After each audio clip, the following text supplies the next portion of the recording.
Добре дојдовте во Националната опера и балет на представата Операта на шумските животни, изведена по 52-ри пат. Ова е представа што веќе по од временски период се изведува во Националната опера и балет.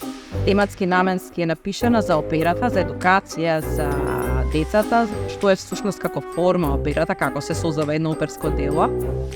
Сега во сабота на 27 јануар ќе се изведе 52-та изведба, што е така импозантен број на изведби, но секоја изведба сподеднакво со голем ентузијазам, жар и особено значење дека 52-та изведба ќе биде хуманитарен карактер.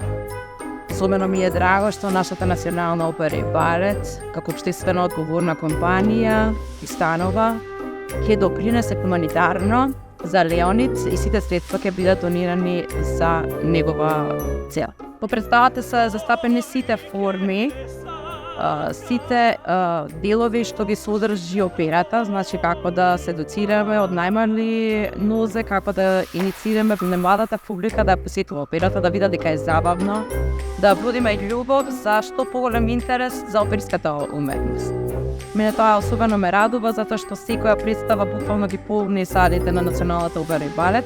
Представата е напишана за малата сцена, бидејќи е интерактивно напишана. Значи не постои онаа црна завеса дека публиката е изолирана од нас, него ние заедно со децата правиме заедно едно описко. За пример на целата представа се користат познати арии од железниот репертоар на оперската уметност, но сите се адаптирани со текст во контекст на самото сценарио, самата драматизација што ќе биде во операта. Допринесуваме со тоа што класичната музика гледа дека е достапна и дека е прифатлива и дека може да се прифати од најмалите. Со тоа што ќе им се представи на соодветен начин. Да се игра пред деца не е така лесно, поради тоа што ако не си доволно искрен, тоа ќе го приметат самите деца. Така да се настапува пред деца е многу потешко отколку пред возрастна публика. Зајко сака да упати дека секој другар е многу важен и дека без другари животот ќе ни биде тажен. Затоа е многу важно во животот да имаме другари.